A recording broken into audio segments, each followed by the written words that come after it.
G'day. The markets continue on their downward march, and this week has been particularly volatile for the Australian and the global markets. Now, one thing that we've been using for many years to help guide us through these times, and we used it extensively after the GFC, was an economist called Tim Farrelly, and a lot of our clients that come into our office, we show the information that Tim provides us. So I thought I'd give you an overview of what Tim provides us, and what it's about is providing some reliable forecasts in relation to what the valuations of the market as a whole is. We've got other techniques to look at what a particular business is valued at and whether that's undervalued or overvalued.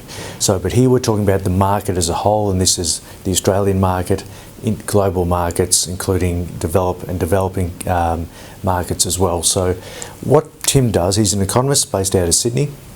Used him for many years, has a very good track record, and what he provides is a 10-year forecast.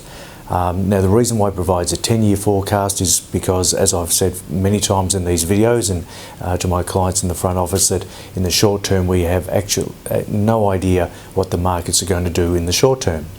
So a 10-year forecast, you can get more of a stable average of the earnings growth or the changes in valuation metrics. So the P/E ratio of the market is a key factor to determine its valuation. Now, as we can see recently, everyone's feeling very pessimistic and people are scared. The media again play up the bad news, and that means that people get worried about the share markets and the P/E ratio comes down.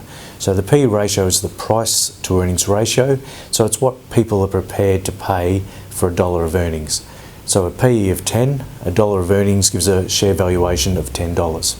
So what Tim uses, there's three fundamentals that he uses. He uses the income of a particular investment. Now that can be the rent from a property, or it can be the yield from a share, and that can also include the franking credits that come through from Australian companies. The other factor is income growth. So what is the growth going to be like on average over the next 10 years? And these are the things that, if we look at over 10 years, the volatility of the market smooths out, and this is where Tim's been doing this for over 10 years, has been very successful in his 10-year forecast. So there's the earnings growth, and then there's the valuation itself. So that's where we look at the P/E ratio. The average that Tim's using at the moment is 16.7. So if the market is trading at 15 P/E at the moment, and over 10 years it gets back to the long-term average of what the market that'll add value over time. Now, if we were to do a P/E ratio of 10 and in 1 year it goes back to 12, well, that's a 20% return in 1 year. So too volatile. So if we do that, that same calculation over a 10-year, then you're looking around 1.8%. So it smooths out that the huge movements. So as we always say, we cannot predict the market in the short term, but over a 10-year time frame, Tim is definitely a chance to provide us with an indication.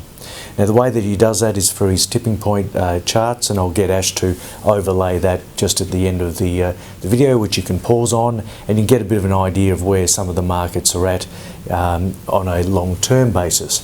And the figures that he gives us that say once the market reaches 5,000 points, which we're comfortably under at the moment, the market will average over the 10 years around 11%. So as the market continues to go down further, which it has, the 10-year average return each year goes up. So the further the share market goes down, the more attractive it comes for future potential returns. So Ash will overlay Tim's tipping point charts. They're very visual. Red is overpriced.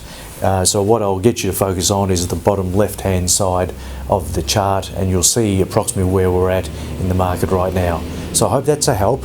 We use this extensively when the markets were extremely tough during the GFC, and it helps give us confidence to buy when we least want to.